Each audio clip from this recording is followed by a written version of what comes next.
Hi guys, in this particular video we are going to cover a very important topic for our examination, which is the annual report of Ministry of Environment, Forest and Climate Change and important current affairs relating to the domain of environment, forest and climate change. So let's start by looking at the relevance of this topic for our examination. So with regard to NABARD, this topic is relevant with regard to the ESI portion and can be asked in the topic health and environment, and in agriculture portion it can be asked under ecology and climate change. And with regard to RBI, this can be asked in ESI portion under the topic sustainable development and environmental issues. So we are going to cover different dimensions of environment and ecology in this particular video.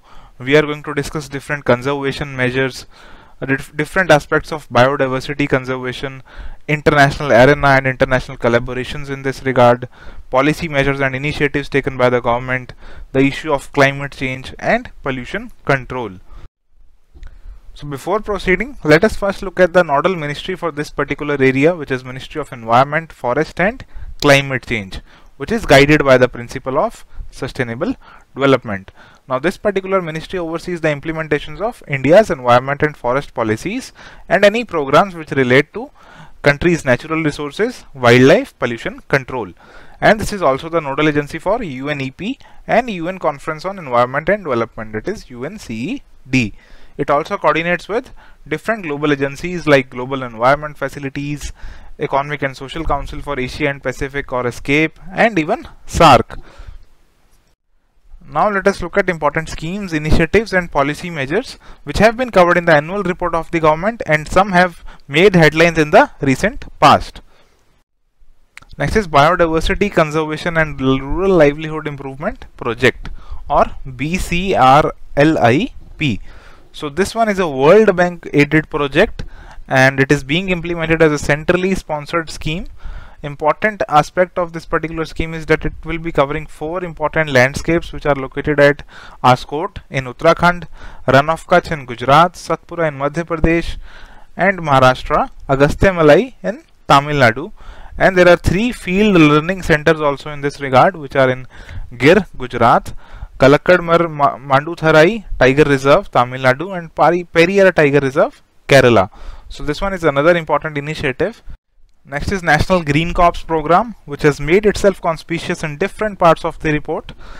Now, Ministry of Environment, Forest and Climate Change had embarked upon a major initiative for environmental awareness among children.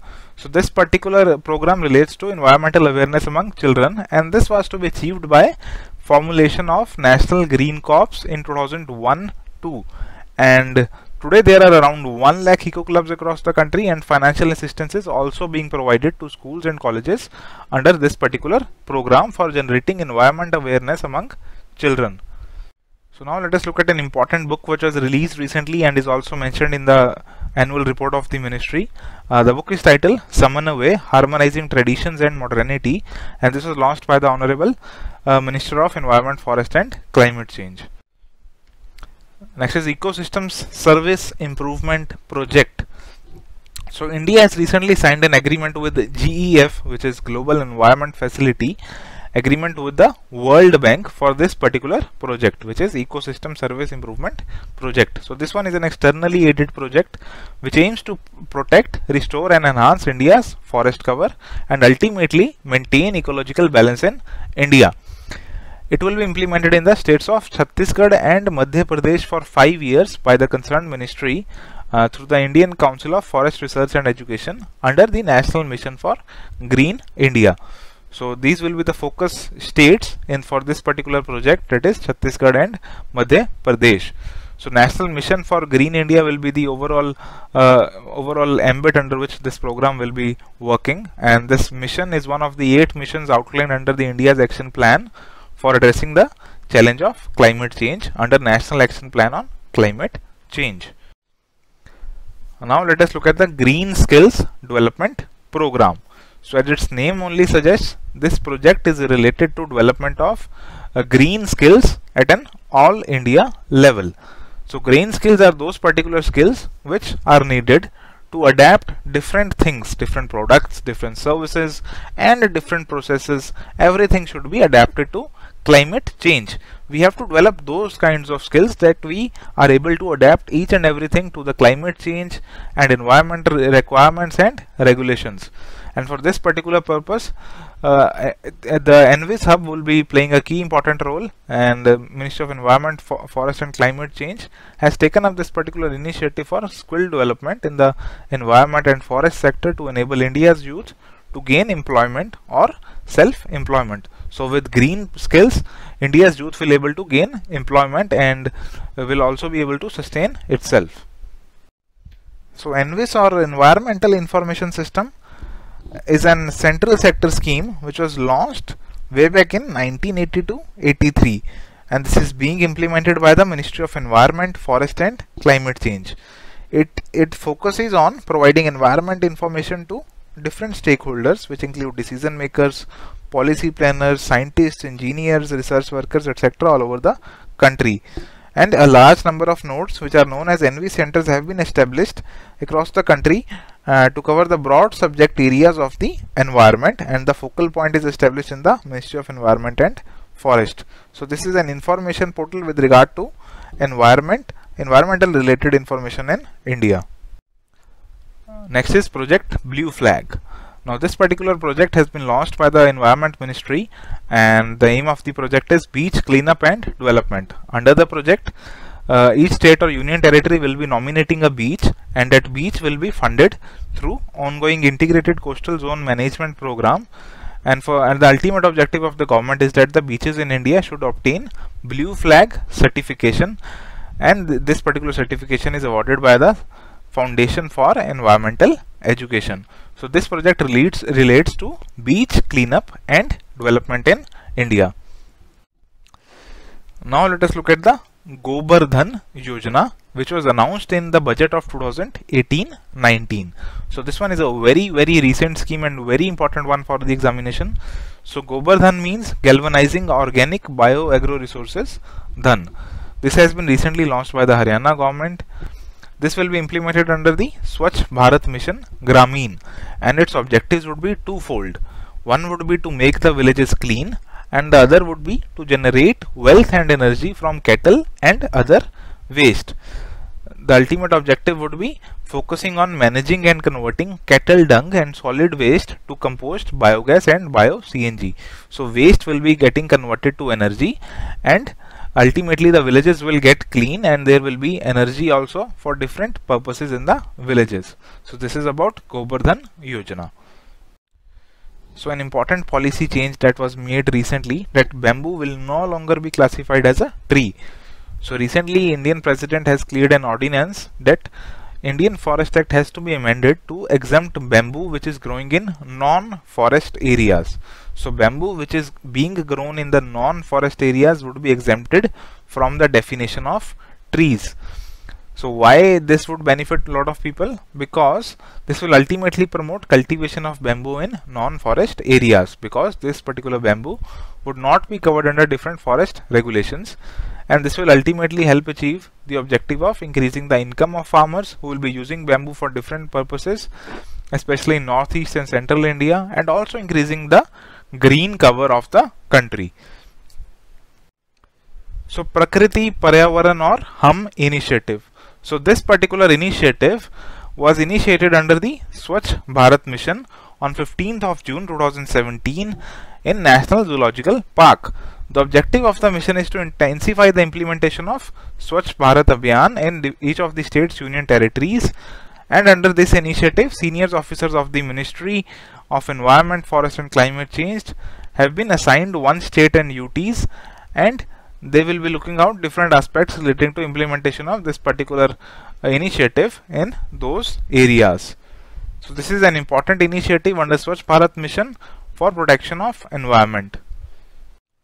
Now let us look at the different apps and initiatives which have been taken by the ministry in the recent past in the direction of protection of environment and climate change.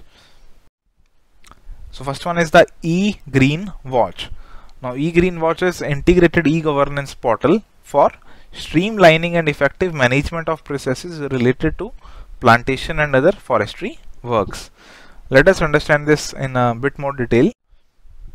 So E-GREENWATCH is designed and developed as a web-based application. So it is kind of an app and an integrated information system. So this will be something where will be a lot of information regarding something, and this will enable automation of various functions and their activities related to monitoring and transparency in the use of CAMPA funds. So this particular app, the key focus is monitoring and transparency in the use of CAMPA funds. So you will be getting all the important information in this particular regard through this particular app, and various works which are sanctioned under this particular scheme, that is CAMPA, would be available under this particular app, that is E-GREENWATCH. So what is CAMPA? Now CAMPA stands for Compensatory Afforestation Management and Planning Authority, and it is meant to promote afforestation and regeneration activities as a way of compensation for forest land diverted to non-forest uses. So whenever you are diverting some forest land to non-forest use, say you are setting up a factory or doing some other thing, then you will be able to indulge in compensatory afforestation. You will have to plant trees somewhere else, and for this particular purpose funds are to be arranged and trees and forests are to be grown. So this particular funding and this particular thing would be monitored with the help of E-GREENWATCH. Next is mobile app Sameer. Now Sameer app would provide hourly update on National Air Quality Index. So it is something which is related to air pollution, and this particular index which is hourly published by CPCB would be available on this particular mobile app. So you will be selecting the category of pollution, vehicular pollution, and you will be entering description, and you will be putting in your location. So you will be getting information regarding the air quality in your particular area. So you will be able to know what is the air quality in different regions and parts of India using this particular app. So through this particular app you will be getting information relating to air quality index in your city and at station level. You can also access the public forum through which you can submit your grievances and put your feedbacks, and you can also use the photographs in case you are having any complaint to substantiate your complaint. And now air quality index is a tool for effective communication of air quality status to people in an easy manner. So through this particular index people can judge whether the air quality is good or poor. This particular index is divided into 6 categories ranging from good, satisfactory, moderately polluted, poor, very poor to severe, and it covers 8 particular pollutants which include particulate matter, carbon monoxide, ozone and lead among others. And for this short-term national ambient air quality standards have also been prescribed. So through the Sameer app you can get information on air quality index in your particular area or throughout India.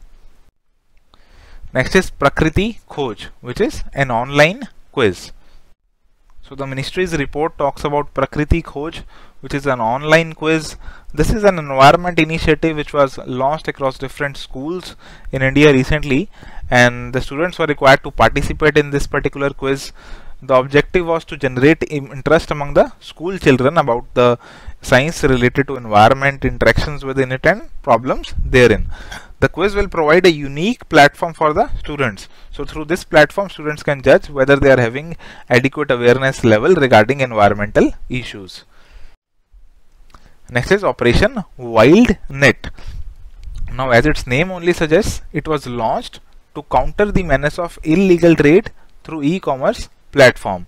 So you will be countering the menace of illegal trade of animals and wildlife through e-commerce platform using this particular platform. So Operation WILDNET. Next is MSTRIPS.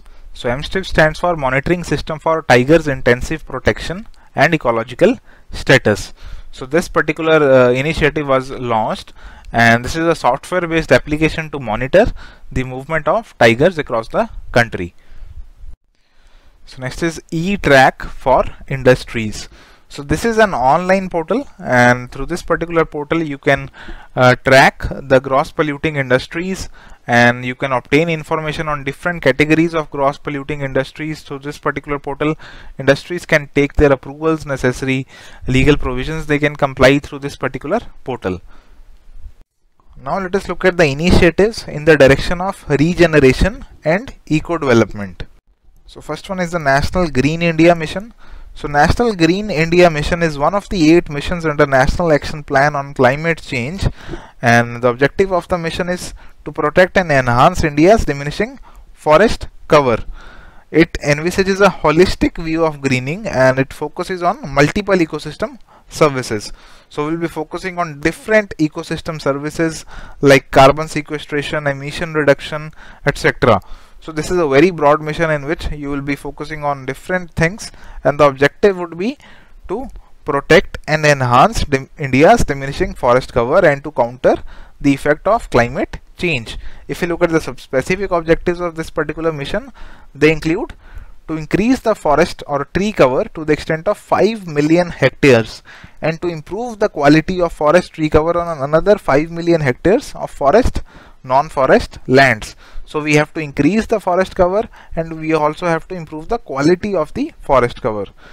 Next is to enhance ecosystem services like carbon sequestration and storage, hydrological services, biodiversity, etc., along with providing services like fuel, fodder, timber, etc.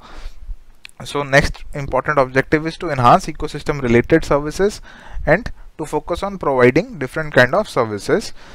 Next is to increase forest based livelihood income of about 3 million households. So this is another important objective of National Green India Mission.